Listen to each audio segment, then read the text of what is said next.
किसी समय रणधीर सिंह नामक एक राजा मणिपुर नामक नगर में राज करता था। उसकी रानी का नाम लक्ष्मी देवी था। उसकी जैसी पतिव्रता स्त्री संसार में कोई नहीं थी। वह रानी थी। पति उसे प्यार करता था। दुनिया में उसे किसी चीज की कमी ना थी। तो भी वह हमेशा उदास रहा करती। कारण यह था कि उसके कोई संतान न थी। संतान पाने के लिए उसने अनेकों पूजा पाठ करवाए।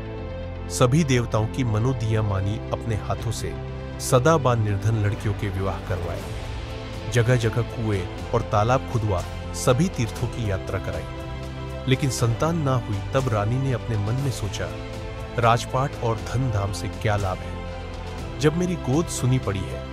रानी बनकर बांझ होने से तो पत्थर बनना अच्छा था। तब तो मुझे बांझ की उपाधि न मिलती। उस नगर से थोड़ी दूर पर भद्रगोल न रहा करते थे, इसीलिए उस पहाड़ का नाम भद्रगिरी पड़ गया था। रानी ने सोचा, मैं जाऊं उस पहाड़ पर मुनि के चरणों में पड़कर अपना दुखड़ा सुनाऊं, शायद उन्हें दया आ जाए और वे कोई ना कोई उपाय बता दें। उसने अपने मन की बात राजा से कही। राजा ने तुरंत उसकी इच्छा के अनुसार प्रबंध कर दिया। फिर शुभ मुहूर्त देखकर रानी भद्रगिरी पहाड़ के लिए चल पड़ी। आगे आगे कुछ घुड़सवार चल रहे थे। रानी की पालकी बीच में थी।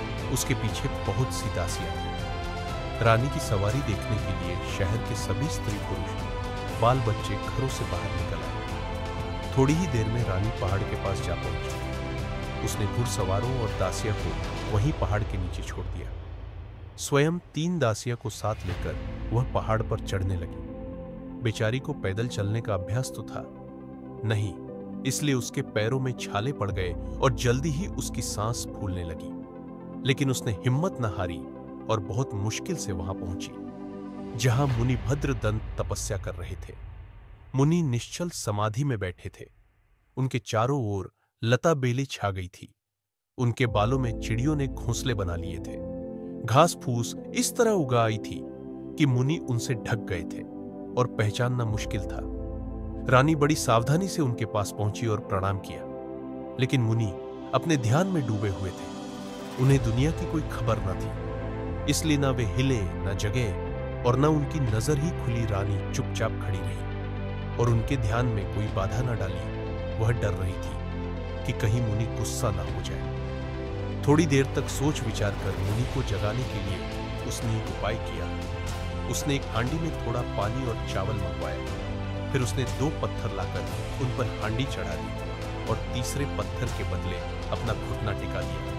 तब उसने हांडी के नीचे आग सुलगा दी। थोड़ी देर में आग भड़क उठी। उसका घुटना जल गया।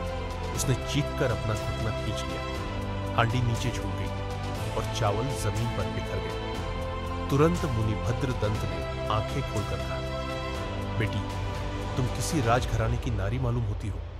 शायद तुम्हें कभी अपने हाथों रसोई बनाने की आदत नहीं है, इसीलिए तुम्हें चूल्हा सुलगा नहीं आता है। जाओ और एक पत्थर ले आओ और तीनों पर हांडी चढ़ाओ। इस तरह तो घुटना ही जला लोगी। रानी यही चाहती थी। वह मन ही मन खुश हुई और मुनि को फिर दंडवत करके अपनी राम कहानी सुनाने लगी। अंत में आंचल फैलाकर चरणों में माथा टेककर वो बोली, मुनिवर, कोई ऐसा उपाय बताने की कृपा कीजिए जिससे मैं संतान का मुंह देख सकूं। लेकिन तुम्हारे भाग्य में संतान तो है नहीं। मुनि ने कुछ सोचकर कहा। यह सुनते ही रानी मूर्छित होकर गिर पड़ी। उसकी यह दशा देखकर मुनि को दया आ गई। उन्होंने ध्यान लगाकर देखा तो मालूम हुआ कि रानी के संतान तो हो सकती है, लेकिन उसमें माता पिता की जान का खतरा है। अगर लड़की हुई तो माता के प्राण ना बचेंगे और लड़का हुआ तो पिता की जान खतरे में पड़ेगी। यह सब उन्हें साफ साफ दिख पड़ा। लेकिन उन्होंने रानी से यह सब नहीं बताया। वे बोले, बेटी, यहां से थोड़ी दूर पर उत्तर की ओर सांपों के राजा नागेंद्र की बांधी है। उसके चारों ओर 4 बड़े बड़े साल के पेड़ हैं। उनके बीच में बांधी है और ठीक बांधी के ऊपर एक आम का पेड़ है। उस पेड़ में बहुत से आम फले हुए हैं। तुम वहां जाकर पहले बांधी की प्रदक्षिणा करना, फिर उस पेड़ से 7 फल तोड़ना। घर जाकर नदी में स्नान कर उन 7 आमों का रस निचोड़कर पी जाना। अवश्य तुम्हारी कामना पूरी होगी। रानी मुनि को प्रणाम करके बड़ी खुशी के साथ वहां से चली और सीधे नागेंद्र की बांधी के पास पहुंची। चारों ओर 4 साल के पेड़ थे, बीच में बांधी और बांधी पर उगा हुआ एक आम का पेड़ की डालियां फलों से लदी हुई थी। रानी ने भक्ति भाव से बांधी की प्रदक्षिणा की और पेड़ पर चढ़ गए, लेकिन जल्दी में वह मुनि की हिदायत भूल गई और आंचल भर फल तोड़कर नीचे उतरी। उतरते ही उसे मुनि की बात याद हो आई। घबराकर उसने गिनकर देखा तो आंचल में 7 ही फल निकले। उसे संतोष न हुआ। लालच के मारे वह फिर पेड़ पर चढ़ गई और आंचल भर फल तोड़ लाई, लेकिन नीचे उतरकर देखा तो फिर 7 के 7 वह तीसरी बार फिर पेड़ पर चढ़ी और फल तोड़ लाई। एकाएक धरती डोल उठी और पेड़ झूम गया। रानी के हाथ पैर ढीले पड़ गए। बांधी में से 12 फल वाला नागेंद्र क्रोध से फूंक आता हुआ बाहर निकला और आम के पेड़ पर चढ़ गया। यह देखकर रानी के प्राण सूख गए। कौन हो तुम जो बिना मेरी इजाजत मेरे पेड़ पर चढ़ रही हो और फल तोड़ रही हो? देखो अब कैसा दंड मिलता है तुमको। नागेंद्र सरसराता हुआ पेड़ पर चढ़ रहा था। हाय रे भगवान, तुमने क्या किया? अभी तो मेरी कामना पूरी नहीं हुई। मैंने जिसके लिए इतना कष्ट उठाया उस संतान का मुंह तो देखा ही नहीं। मैंने संतान ही मरने जा रही हूं। हे नागेंद्र, मेरी प्रार्थना सुनो। अपराध का दंड तो मुझे दो, लेकिन इतनी कृपा करो कि अभी मुझे छोड़ दो। जब मैं अपनी संतान का मुंह पहली बार देख लूंगी, तब से न महीने के बाद शेष पूर्णिमा को आकर मुझे द लेना। तब तक तुम मेरी जान बचा दो। रानी ने कातर होकर कहा, बहुत अच्छा, तू जा, मैं तेरी बात मान लेता हूं। एल, तुम्हारे साथ लड़कियां होंगी। सबसे छोटी लड़की को मेरा नाम रख देना, लेकिन अपना वादा भूलना मत। नागराज ने कहा, हाय नागराज, तो क्या सभी लड़कियां वही होंगी? क्या मेरे भाग्य में लड़का नहीं लिखा है? कम से कम एक लड़का तो दे दो।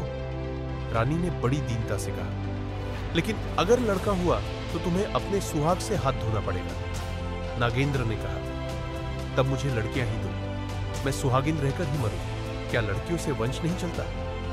रानी ने कहा। नागेंद्र ने रानी को उसके वादे की याद दिलाई और अपने बिल में चला गया। रानी के मन की सारी चिंता दूर हो गई। वह खुशी खुशी नीचे उतर आई और दास दसियों के साथ नगर को लौट पड़ी। रानी के लौट आने की खबर सुनकर राजा बड़े आनंद से अगवानी करने आया। वह उसे बड़ी धूमधाम के साथ महल में ले गया। दूसरे दिन रानी ने नहा धोकर एक सोने की कटोरी में 7 आमों का रस निचोड़ा और मन ही मन मुनिभद्र दंत और नागेंद्र का नाम लेकर उसे पी लिया। रस पीने के 6 घड़ी बाद रानी गर्भवती हो गई। उसका मुंह पीला पड़ गया। 7वीं घड़ी में रानी को प्रसव पीड़ा आरंभ हो गई। अनेकों चतुर्दैयों ने आकर रानी को देखा। 8वीं घड़ी में रानी के 7 लड़कियां पैदा हुई। राजा ने तुरंत शहर भर में खुशियां मनाने का हुक्म दिया। लड़कियों के जन्म के 3 महीने बाद राजा ने राज्य की पूजा पाठ करवाया। पुरोहित ने राजा की 7 लड़कियों का नामकरण किया। बड़ी का नाम गुणवती, दूसरी का रूपवती, तीसरी का भाग्यवती, चौथी का हेमवती, 5वीं का संगीत। सुखवंत से मुखड़े देखती हंसती खेलती। रानी दीन दुनिया को भूल गई। बेचारी को बिल्कुल होश न रहा कि दिन बीत चले गए। एक दिन उसने पुरोहित से पूछा कि शेष पूर्णिमा कब है। पुरोहित ने पथरा देखकर उत्तर दिया, आज से तीसरे दिन। यह सुनते ही रानी सिर से पांव तक कांप उठी। 3 दिन के बाद नागेंद्र आकर उसके प्राण हर लेगा। फिर उसकी फूल सी कोमल संतानों की देखभाल कौन करेगा? अगर राजा दूसरा ब्याह कर ले तब तो सौतेली मां इनके लिए नागिन बन जाएगी। हाय भगवान, इन अनाथ बच्चियों की क्या दशा होगी? यह सोचकर रानी ने राजा को भेजा और उससे सारी कहानी कह दी। अंत में यह भी कह दिया कि अब उसकी जिंदगी के 3 ही दिन बचे हैं। यह सुनते राजा पर मानो गाज गिर पड़ी। मूर्छित होकर वह वहीं गिर पड़ा।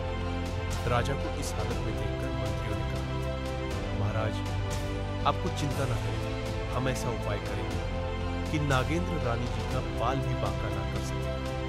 फिर मंत्रियों ने बीच बाजार में 2 बहुत ऊंचे खंभे करवाए। एक सोने का संदूक बनवाकर उन खंभों से लटका दिया। उस संदूक में रानी बैठी उसे चारों तरफ से बंद करके ताले जड़ दिए।